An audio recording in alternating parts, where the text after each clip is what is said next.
Good afternoon, everyone. I am Carla Zevnik-Seifzer. As many of you know, I am both an advisor and the president of ClearStep Financial. I would like to welcome you to today's presentation, which will cover protecting yourself against fraud and cybersecurity concerns.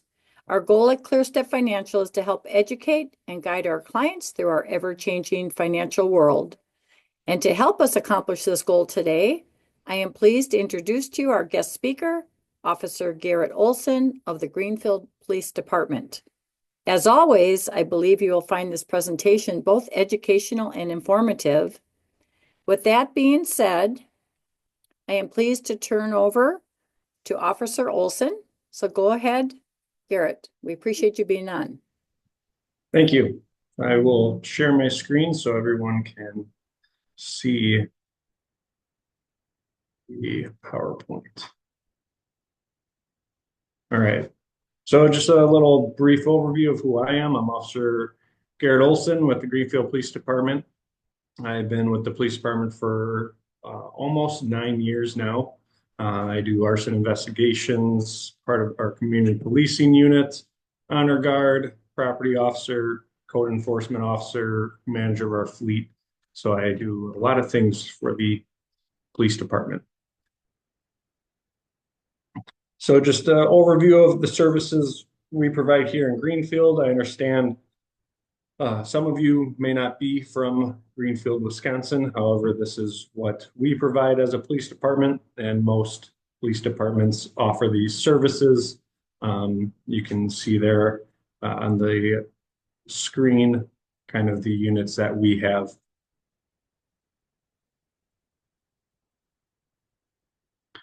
So we'll get into it. So scams to watch out for. We'll start off with phones. Most everyone nowadays has a smartphone. The nice thing, as you can see kind of by the image there, is our phones will let us know if it's a scam or not.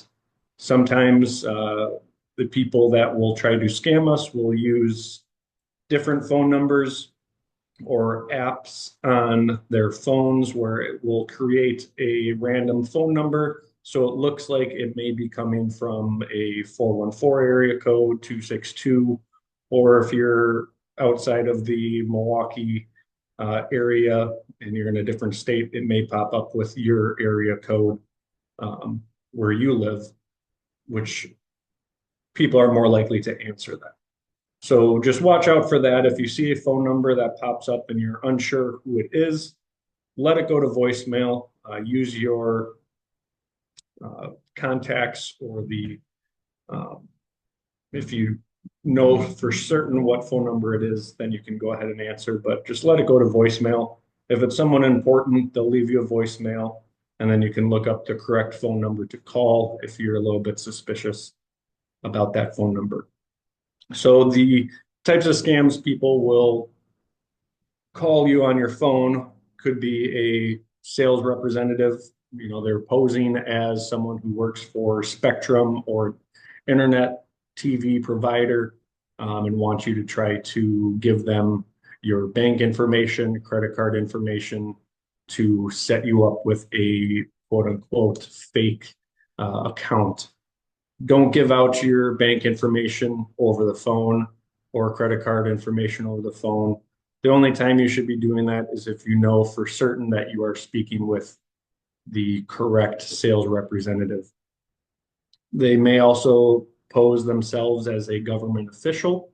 That could be a police officer. It kind of coincides with down there where you see IRS. They may say that they are an agent with the IRS. IRS will never call you. They will always send you postage mail if there's something you need to do through the IRS.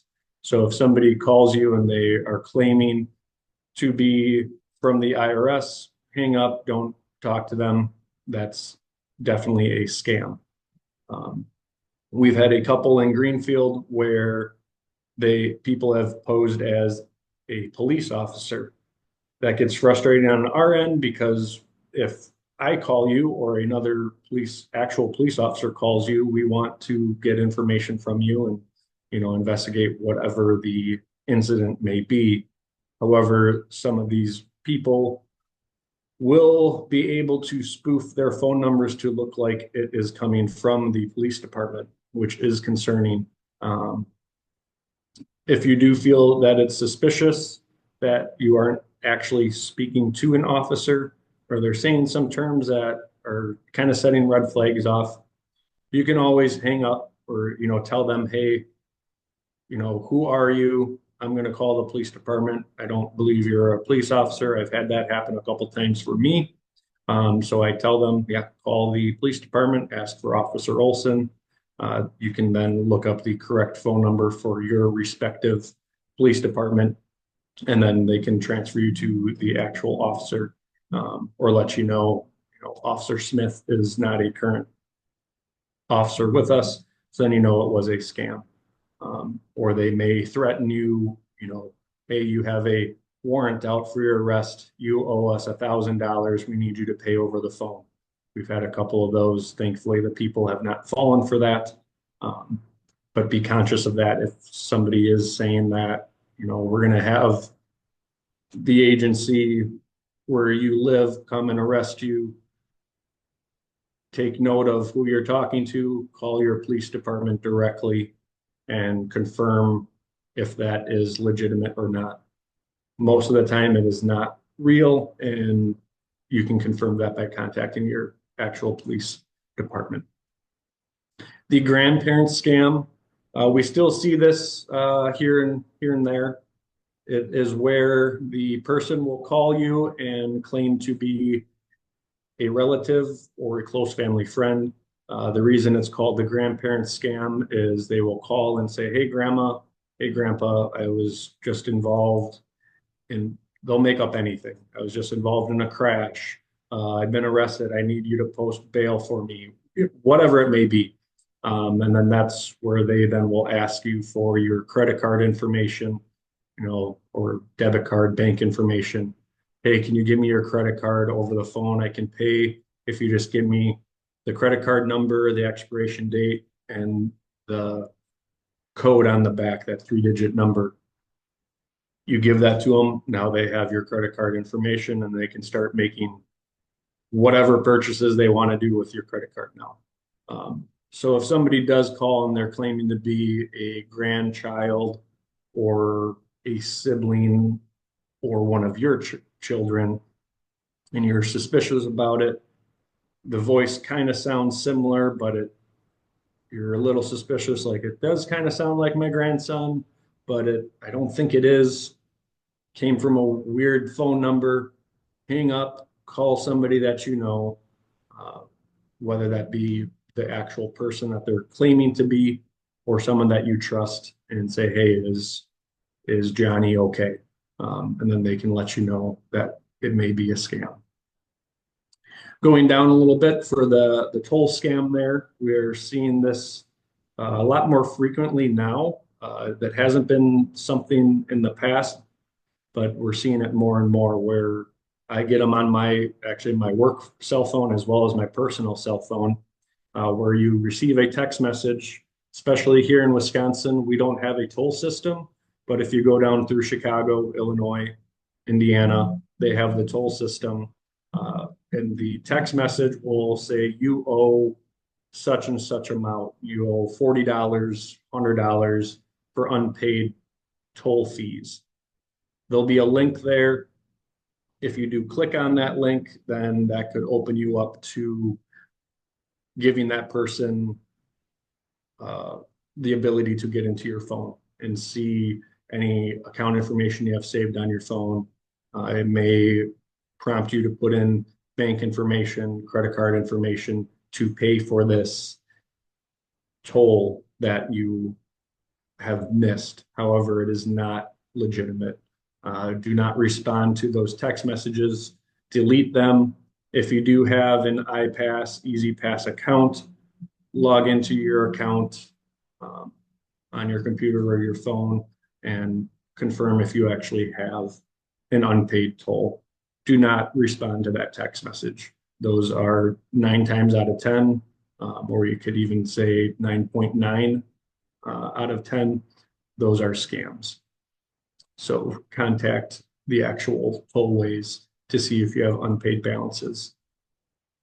The Facebook Marketplace, I added that just recently. A lot of people are on Facebook. What these people will do is they will use images from other people that are actually selling items, and they'll post it themselves. Kind of the things to look out for is you can click on their profile to view their profile. If you see they only created their profile 6 months ago, that would be, at least in my eyes, a red flag. Most people nowadays, if they do have a Facebook page, they've had it for years. You'll see pictures of them, like in their profile pictures, picture of them, families. They'll have a lot of posts on there. So be conscious of that. If someone starts saying, hey, you need to pay me a $200 deposit on this, pay me through Apple Pay or Facebook Pay. I mean, pretty much every platform now has a pay app ability. Be very conscious of who you're sending that money to, because you are more than likely not going to get that money back if it is a scam. It's being done through a third party, and the banks will not reimburse you for that. If you were to pay through your own debit card or credit card, then your bank is more willing, or credit card company is more willing to reimburse you that amount. But if you pay through Zelle, PayPal, Venmo, Apple Pay, those are all third party and they will not reimburse you for that.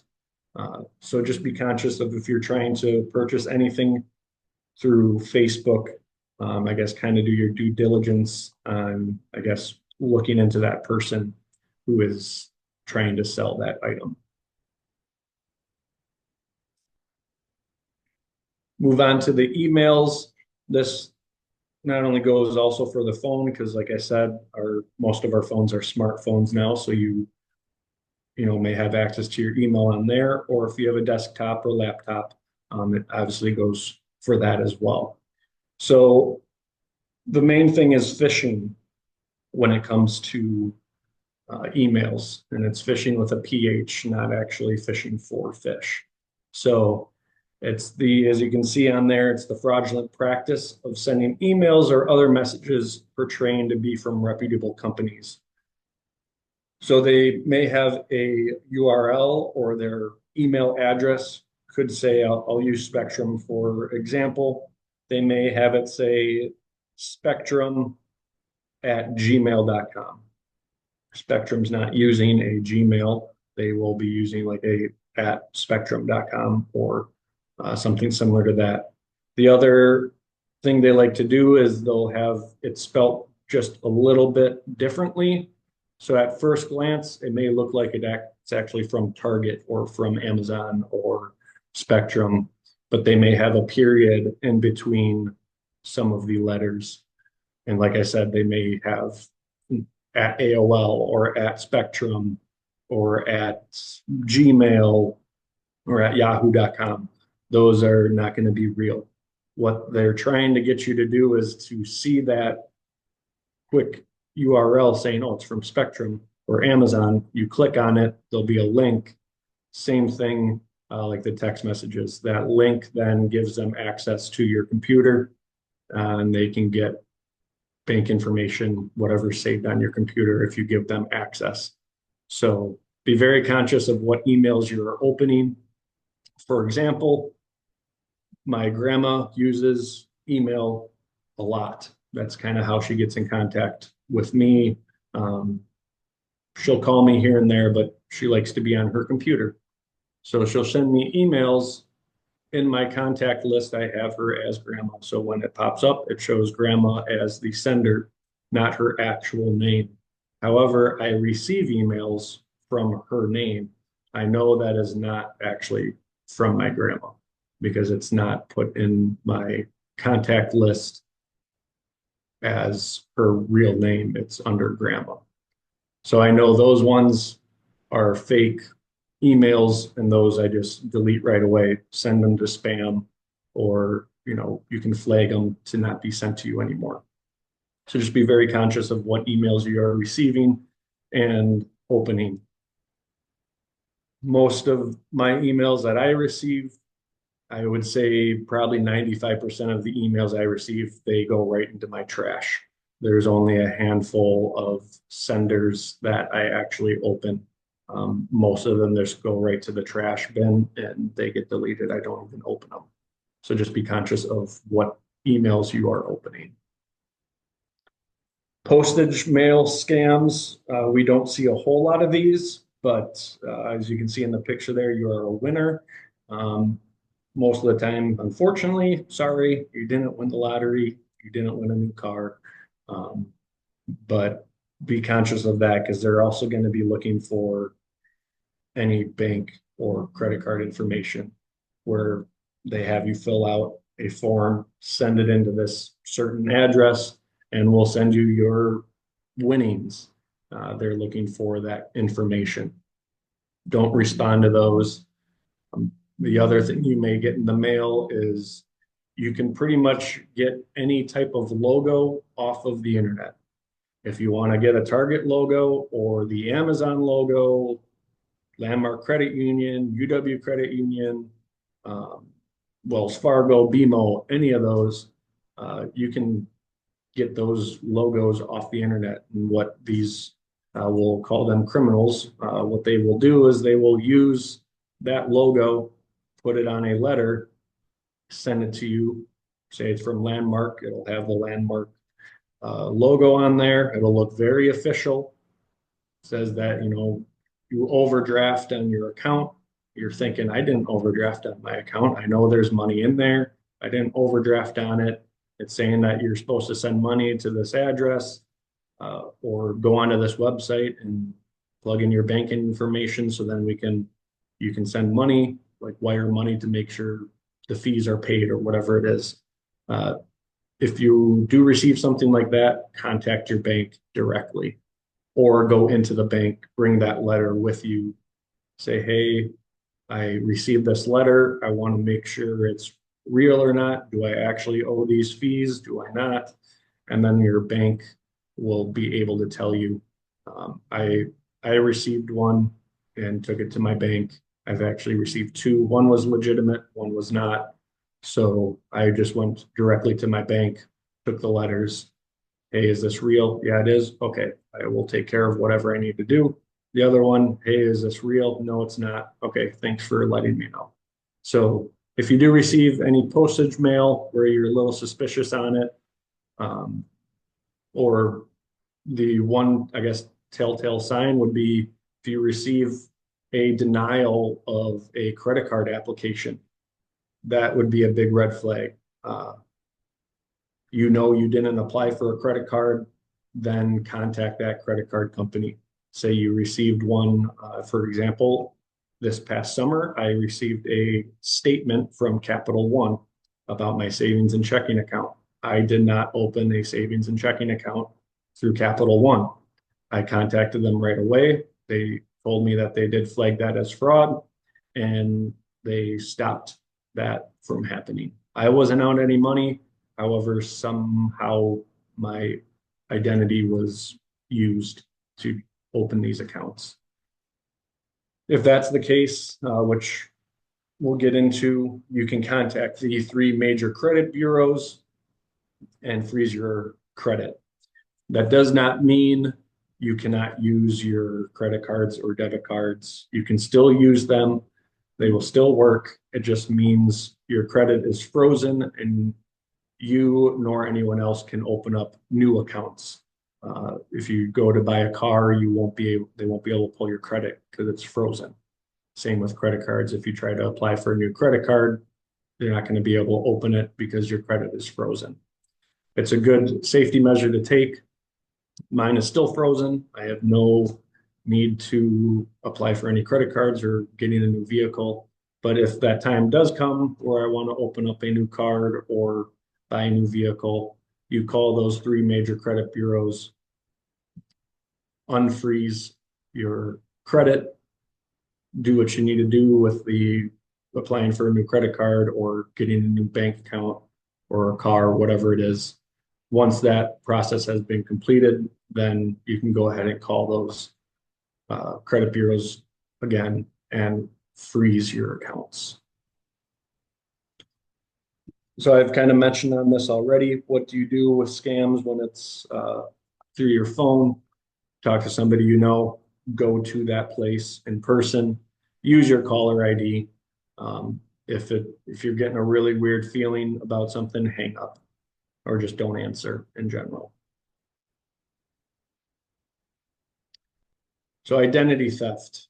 Here's kind of what I mentioned, the three, I'll leave this slide up for a little bit, the three major credit bureaus, Equifax, Experian, and TransUnion.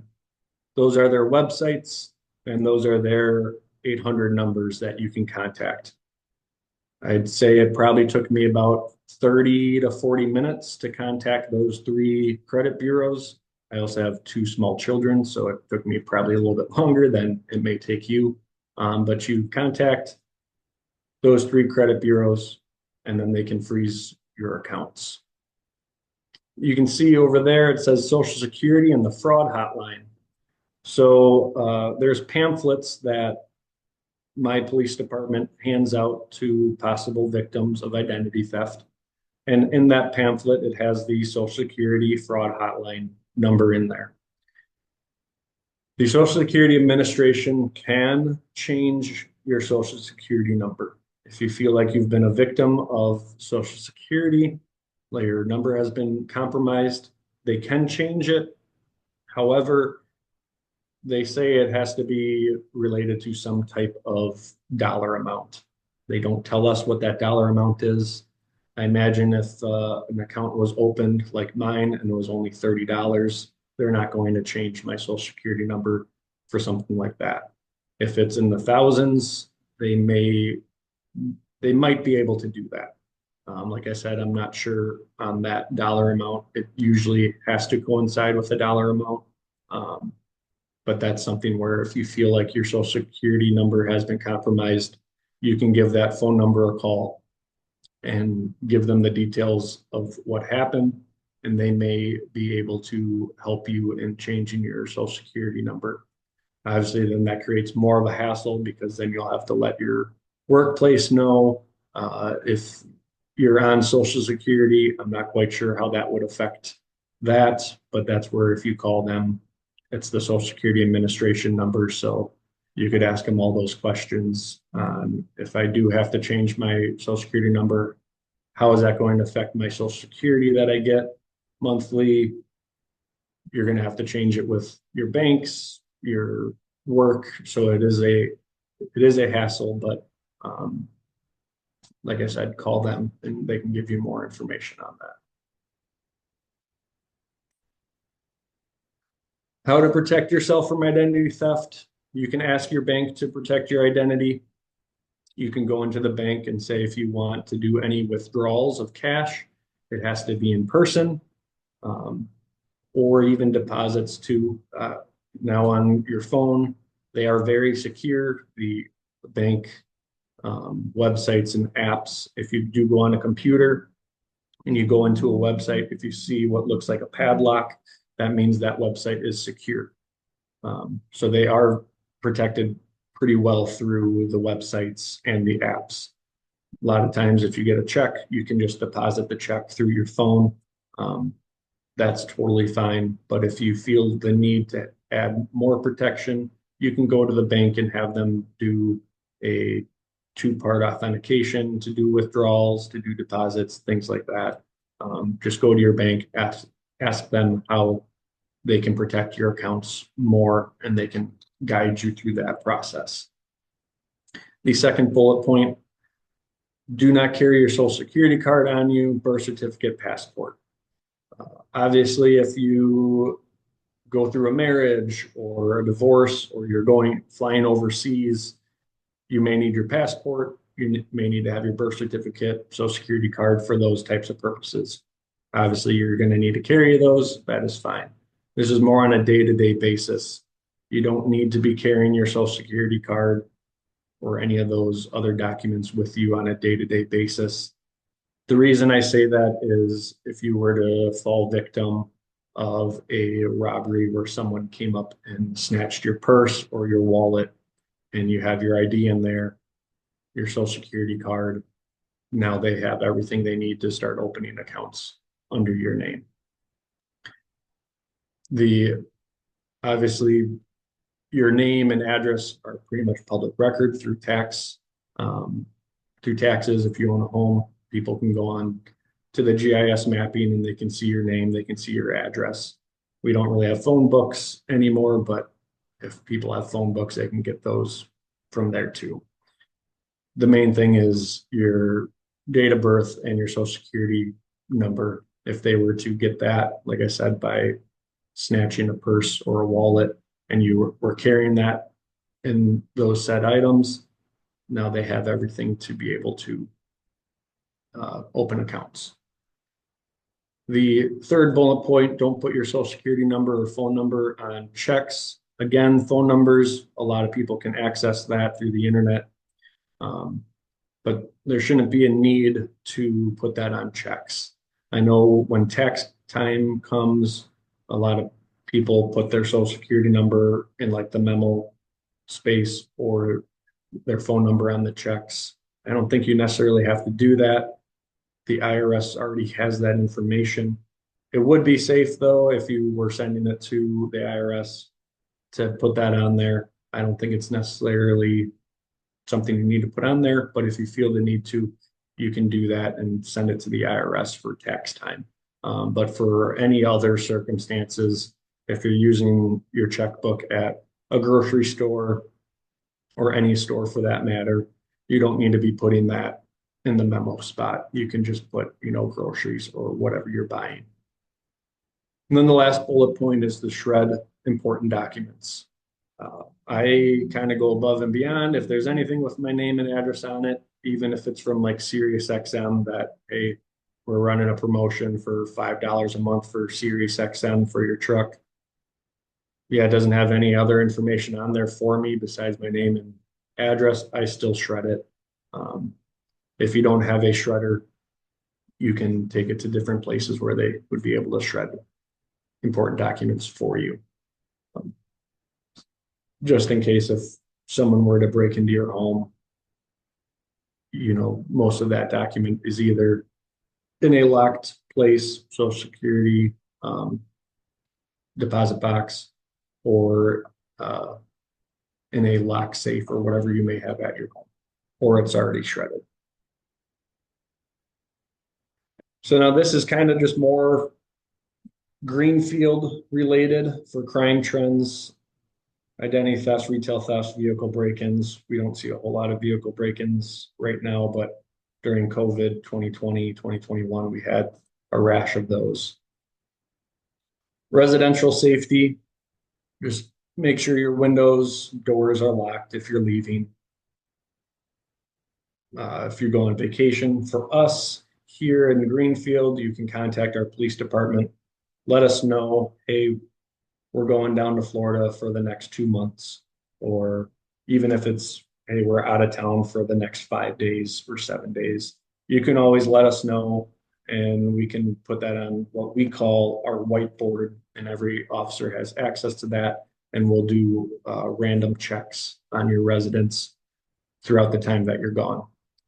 Most police departments have that type of service, so you can contact your local police department, let them know, hey, I'm gone for a couple days or a couple months, and you just keep an eye on my house while I'm gone. Obviously, other things with like security, if you got security cameras, that's great. Ring cameras, all that kind of stuff. That not only helps you in protecting your home, but then it also gives us, if anything were to happen, we could potentially get access from you to look at those cameras to see what had happened. Vehicles coincides with the locked doors and windows. Try to keep any valuable items out of your vehicle and inside your home locked up. Criminals are looking for easy access. If your vehicle's unlocked, they're going to pull on the handle, open it. They're going to try to get whatever they can. If there's change in there, they're going to try to grab that. If you have loose money, meaning like dollar bills, they're going to try to grab that. Or if you have anything worth of value, if you accidentally left your Rolex watch uh, in your vehicle and they see that, that's something quick they can grab. They can get a quick dollar out of that. So just make sure your vehicles are locked if they're in the driveway or parking area. If you have a garage, try to keep it in your garage, things like that. That don't answer the door in Greenfield, if somebody is soliciting for, they're selling windows, they're doing gutter cleaning, whatever it may be. In Greenfield, they actually have to get a permit through our city to be able to go door to door and sell those items. If you do see somebody, you can go ahead and call us and we'll go out and make contact with that person to verify if they are in fact with a reputable company and they have the correct permit to solicit in our city. The reason I put don't answer your door is if you're not expecting anybody, say there's a guy walking around, he's claiming he just did your neighbor's roof, but you know that nobody's done their roof, don't answer the door. They'll leave. Or if you do decide to answer the door, if you have a storm door, leave that shut and locked. Just crack the door. You can talk to them through the door. If they try to say, hey, can you open your door more? No, just leave them, shut the door, walk away. Or if you have a window by the side of your door, look through there, see who it is. You can give them a little bit of information like, no, I'm not interested. I already have somebody coming. You could lie to them, say, nope, I just had that done. I don't need any work. Again, if you feel suspicious about them, you can go ahead and give us a call. Use our non-emergency number. It's listed there. That's for the Greenfield Police Department. If it is an emergency, obviously 911, Department of Aging number there. If you need help with elderly people, you can contact them. That's for Milwaukee County. And then the suicide hotline. It's also nationwide where you can call 988 if you feel the need. Somebody is going through some mental issues and you have that fear, you can call that number. For the emergency and non-emergency numbers, like I mentioned, it also depends on where you're at in our city. So if, for example, you're on our west end of the city, we're very close to the Waukesha County border. If you call 911, it may get directed to Waukesha County instead of our dispatch center in Greenfield. So then you're going to be transferred around. So it takes a little bit of time. You're still going to get to the right person. The non-emergency number, that's our direct line to our dispatch center. So if you are in the city of Greenfield, you can call that line directly. But 911 is usually the quickest. But if you feel the need to just call our direct line, go ahead and do that. Do not use 911 for non-emergency stuff, though. If your car breaks down on the side of the road, yes, it may feel like an emergency to you. However, it's not necessarily an emergency. Call the direct number. And that goes for really any agency in Wisconsin or in other states. Try to contact that direct number. And like I said, unless it's an emergency, there is a really bad crash, something like that, call 911. There's some things, I know this is more about like the scams and identity theft, but also just making everyone aware of like the residential stuff I touched on before, and then also what to look out for in public. So when you're going out, if you're going by yourself, let somebody know where you're going. If it takes you about an hour or 2 hours to go to the grocery store, let somebody know, hey, I'm going to the grocery store now. I'll let you know when I'm back. And if they don't get a call back, then they can kind of take it upon themselves to contact us or whoever they need to say, hey, John Smith was going to Pick and Save. He's usually there about an hour. It's been 3 hours now. I'm not sure what's going on. Can you just do a welfare check on him? This is his address. This was the Pick and Save he was going to. And then we can go out to make sure that person's okay. Buddy system. go with other people. Time of day also, if you go, in the morning during the daytime, it's usually a little better. There's more people. Um, like they like to say, nothing good happens after midnight, time of darkness, that kind of things. The criminals like to come out at nighttime. It's dark, it's harder to see. Um, and then vehicle, if you were to witness, which I touch on this in the next couple slides, but if you were to witness a retail theft, get a vehicle description, things like that. Also, as you can see here, the um, wheel lock kind of goes at residential safety too. If you feel the need to put a wheel lock on your steering wheel like that, it's just another measure of protection to hopefully not have your vehicle taken or anything like that. I wouldn't say you have to do that everywhere you go, but I would say if you're parking in your driveway for a long extended period of time and there's been a rash of like vehicle break-ins, might not be a bad investment to get. So like I mentioned before, this is all Greenfield related stuff.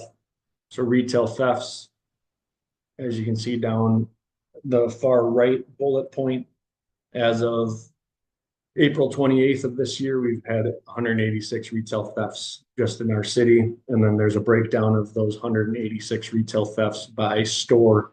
As you can see, Walmart and the Meijer store, those are our biggest retailers, and coincidentally, they have the most retail thefts. And then you can see a breakdown of the retail thefts from 2020 to now. For some reason, I'm going to say it might have to do with those stimulus checks that came out around in 2021, where we saw a pretty big decrease in the retail thefts. But then it kind of steadily went back up. I'm not sure why 23 we had a huge increase, but for some reason we did.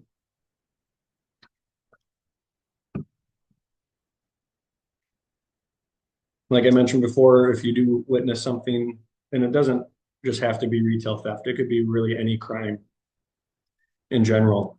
Don't interfere. Don't try to step in. That's what we're here for. We don't want you to be in harm's way.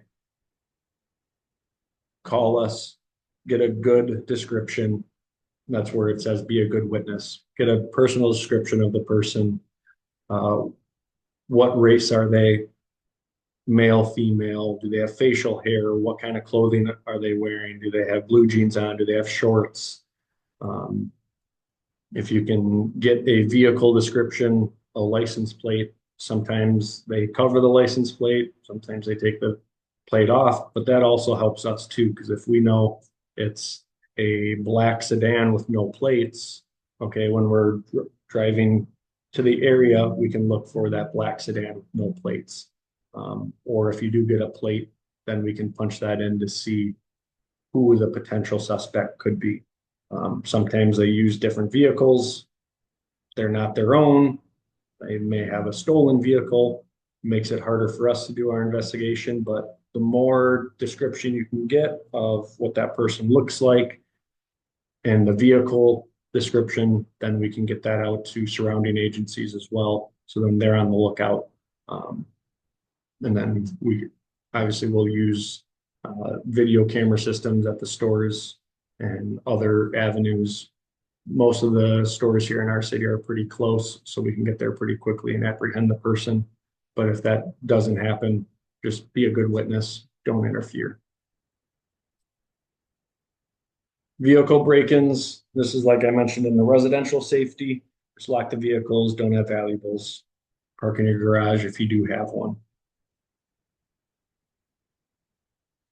This is just some statistics if you're curious on the city of Greenfield, and kind of the cases we take and calls for service. We average around 30,000 calls for service a year.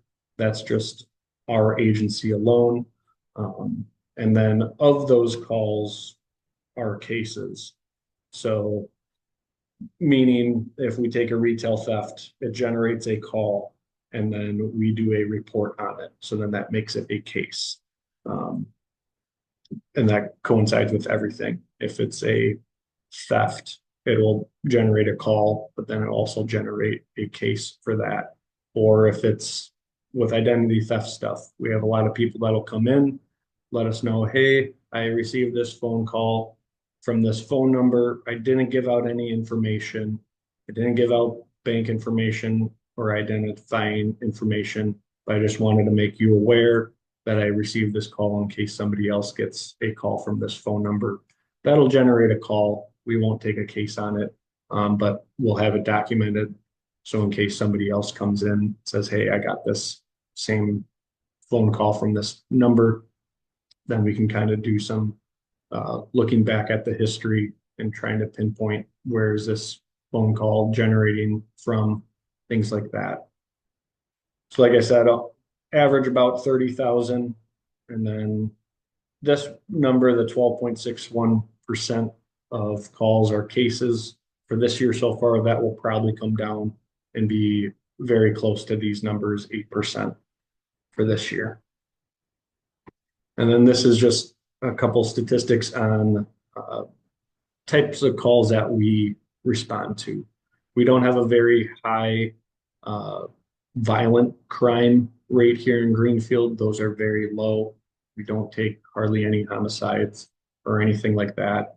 But kind of down in the bottom left here are identity thefts. 22, 23, just over 100. 24, we were just hovering under 100. And 25 so far, we've had 33 calls for identity theft. And also coincides with the one just above it, the forgery, counterfeiting, fraud, embezzlement, roughly 150 per year that we take for those. This doesn't break it down between actual victims and, like I mentioned before, where somebody comes in and just explains, hey, I got this call, I didn't give out information. That number encapsulates both, where they are victims and they are not victims. So of like 23, that was only through the 17th of December. I wasn't able to get last year's numbers, but we had 164. And of that, you could probably say maybe 50% were actual victims, between 50 and 70%. And then just some other tidbits, if you are that curious, for vehicle crashes, 24, we had a total of 1,279, so just under 1,300 crashes. Just over 1,000 were just damaged, 209 had injuries. This year, we've had 321 so far just in our city. So when you're driving around, just be vigilant, be cautious, maybe be a little bit more of a defensive driver so you don't end up in one of these categories. Death investigations, people always ask, like, what do you guys go to? What do you see? Death investigations that could be from an overdose to somebody had a medical thing go on and they passed away. So we do take a handful of those a year. Thefts, this also encapsulates people that come in and say, I believe something was stolen, or they just lost something. They end up finding it. That is part of that number, but it is also a number where something was actually taken. So that's kind of more what we deal with in Greenfield is property crimes.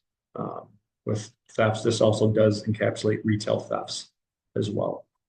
Family offenses, your domestic violence stuff, or argument between a teenager and their mother. So it's not necessarily always violent stuff, but it includes the violent things, but also your argument between kids and their parents or roommates. It encapsulates that. Just a graph of our crime trends from 2019 to 23. You can see it's more of property stuff with the theft of vehicles, theft from autos. You can see in 2023 through March, it was pretty low. 22 was lower than 21. 2020 was a high year for um, a lot of all the crimes you can see in the retail theft area, identity theft even, and credit card fraud. That was higher in 2020. In that time frame, we were also getting a lot of the stimulus check scams where you would get a text message saying, "Hey, did you receive your stimulus check yet?" And then people would more than likely click on that link and unfortunately give out information. Um, and then just some citations. We had a pretty high couple years for citations. A lot of it is all traffic based, but just more information for you guys if you're curious on, hey, how many citations do you write? So there's just a brief overview of some statistics from our agency in our city. And if you guys were all present, then I would ask for any questions and concerns. But that will conclude my presentation for you all. I hope you enjoyed it and got something from the presentation. Officer Garrett, thank you so much for your significant amount of valuable information. We greatly appreciate it. May I say on behalf of all ClearStep team members, thank you for attending and thank you, Officer Garrett, for being present today and sharing this absolutely important information. Thank you. Yep, you're welcome. Thank you.